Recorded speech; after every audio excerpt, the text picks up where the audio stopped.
and combined alternative practices. What do I mean by that? My friends, there is no one single pill, magic bullets. There is no one panacea, right? Let's not play games and put a simple solution on a complex challenge and a complex issue, right? It took a lot of synergy of factors that got us to this situation with many of our boys of color, and it's going to take a combination of things to pull them out of this crisis, right? If anyone was to get up here and try to sell you one single solution, that person is a con man trying to sell snake oil and boo them off the stage. There is no one single solution. But I argue that there are a set of things that we can do. There are a set of practices. Some of them are alternatives. Some are different. What I certainly argue is that what our boys of color, our Black and Latino boys do not need is a bit more of what we're already giving them. Right? They don't need a bit more reading instruction. Right? They don't need a bit more shiny and flashy new computers. Right? What I argue that they need is a paradigm shift. And they need some intense alternative practices. I call these the starting five, right? And what our work has shown is that when we combine these things together, they can create an amazing and beautiful comprehensive plan and strategy for our boys of color. Let me start with single gender environments. That is the most contested. That is the one that people feel the least comfortable with. What do you mean that we need to create special places for our boys of color? Oh my God, that's segregation, as though we don't segregate them already. Come on now. Right? Right? As though they don't fill the ranks of prisons, right? And special education classrooms, right? Right? And the rosters or roles of our suspensions, right? What I'm arguing for is that we need to have special and beautiful places designed for our young men, places like the Leadership Young Men's Academy that I had a chance to visit yesterday morning, right? Safe zones where we can celebrate, challenge, and develop young men that are specially designed for that. Mental health supports that are gender specific and relevant. Yes. What I mean by that is that we need to create spaces and we need to create practices and therapies that are going to be strengths-based, right? And they're not going to pathologize our young men and overly medicate them, right? That we need to have programs called rites of passage, right? We need to have markers for our young men that let them know that you are on the right track and path towards manhood. Because in the absence of us providing those markers and benchmarks for them, they will go and find them on their own. This is what draws them to gangs. This is what draws them to street life, because the adults have not told them which way is the journey towards manhood. That we need to have innovative mentoring programs.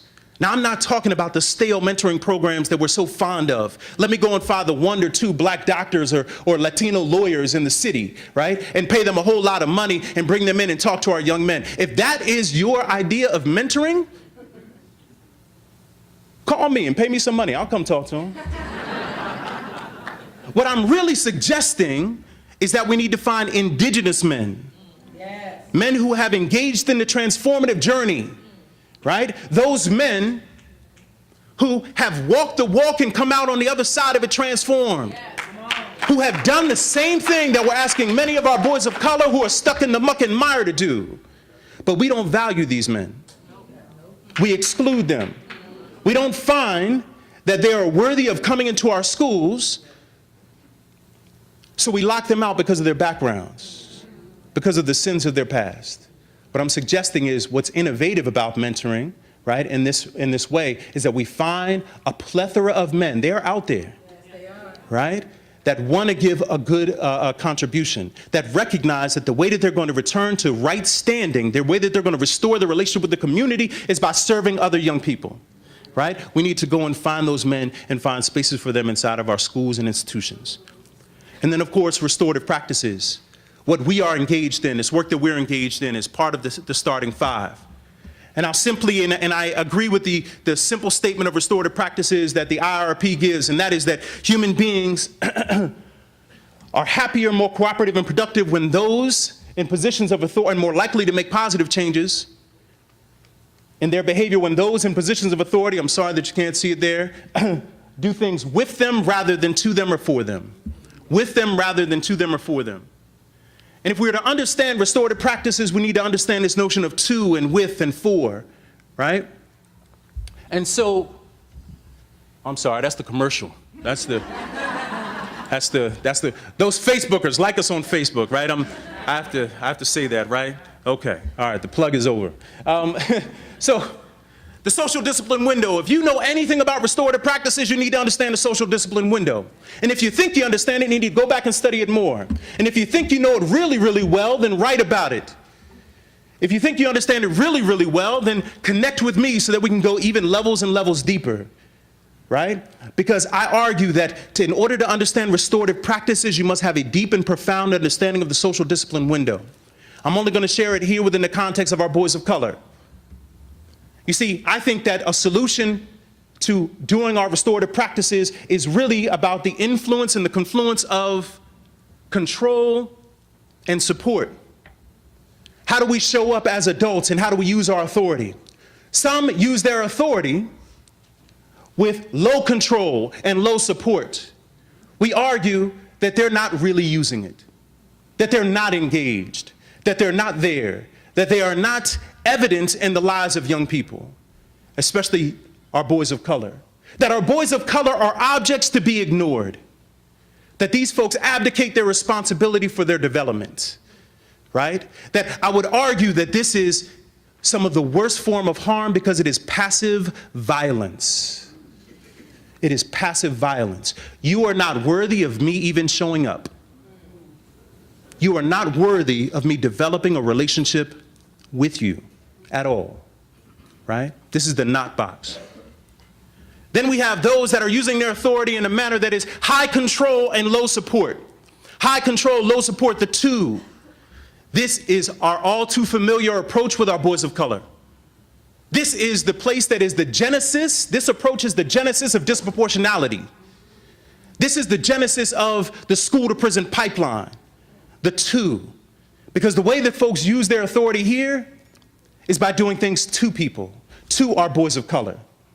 And those of us that are smart enough, we're able to couch those actions in a whole lot of love and language like, listen, if I'm not hard on them, then they're going to go out and they're not going to be able to survive in the world.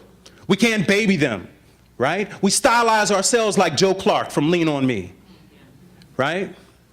We'll say things like, listen, you're either going to get in line or you're either going to fall in line or you're going to fall down. That I'm the alpha male here. I know this approach very well. This is the one that I lived in primarily throughout my teaching and administrative career. I know this box really well. I was a diehard, true and true two. In fact, I'm a two in rehab and recovery right now. I still got some two in me, right? Don't judge me, right? But the reality is that there are three fatal flaws in this error, in this approach. First, this is nothing but the replication of the same approaches that our boys of color and Black and Latino men have faced historically in this country forever. The two approach is what was used on the plantation. The two approach is what was used and is used in prisons to dehumanize, to intimidate, to threaten. I want nothing to do with that. How can I, as someone who's aspiring to be conscious and revolutionary, possibly use the same approach as those that have dehumanized our young men? I refuse to do that. Second, the two approach induces and causes trauma, right?